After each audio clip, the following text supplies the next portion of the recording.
মদ কারখানা দূষিত বর্জ্য রাখা হচ্ছে এলাকার একটি গুদামে। দুর্গন্ধের টেকা দেয়, তার উপরে মাঝে মাঝে গুদামে আগুন লেগে বিপদ ডেকে আনছে। আতঙ্কিত এলাকার বাসিন্দারা।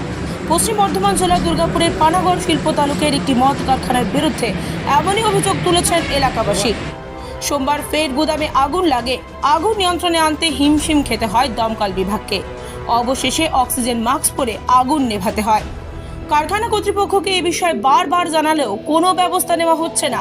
প্রতিবাদে ডোমরা গ্রামের বাসিন্দারা পানাগড় দুবরাজপুর রাজ্য সড়ক অবরোধ করে বিক্ষোভ দেখান। ব্যাপক যানজট হয় এলাকায়। দীর্ঘ চেষ্টার পরে পুলিশ গিয়ে পরিস্থিতি স্বাভাবিক করে। এলাকার মানুষের প্রশ্ন, জনবসতিপূর্ণ এলাকায় কি করে কারখানা কর্তৃপক্ষ এই ধরনের দূষিত পদার্থ মজুত করে রাখতে পারে? কতদিন ধরে? অনেক দিন হয়ে গেছে, প্রায় 2-3 সপ্তাহ, 1 মাসই হতে গেল নাকি? 1 মাস হয়ে গেল, 1-1.5 মাস বেশি হলো। ভালো এগুলো, এদের তো প্রচন্ড অসুবিধা এগুলো। খাওয়া অসুবিধা, ঘুমানো অসুবিধা, সব সময়। বাচ্চাদের কত কষ্ট? বাচ্চাদের প্রচুর কষ্ট হচ্ছে, নিঃশ্বাস নিতে কষ্ট হচ্ছে।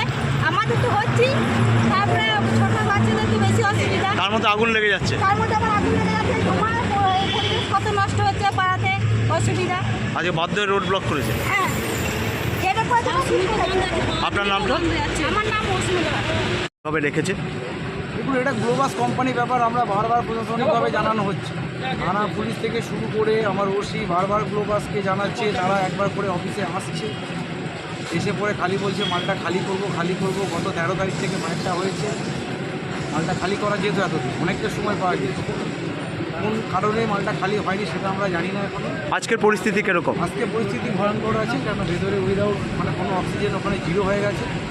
তো ওখানে উইদাউট আমরা সিলিন্ডার অক্সিজেন সিলিন্ডার ছাড়া আমরা ঢুকতে পারছি না। বিএসএফ করেই আমাদের ভেতরে এন্ট্রি নিতে হবে। তো স্মোকটা এত ডিপ স্মোক হয়ে গেছে যে ওখানে গেলে ভেতরে গা গোলাচ্ছে, অসুস্থ হয়ে পড়ছে আমাদের।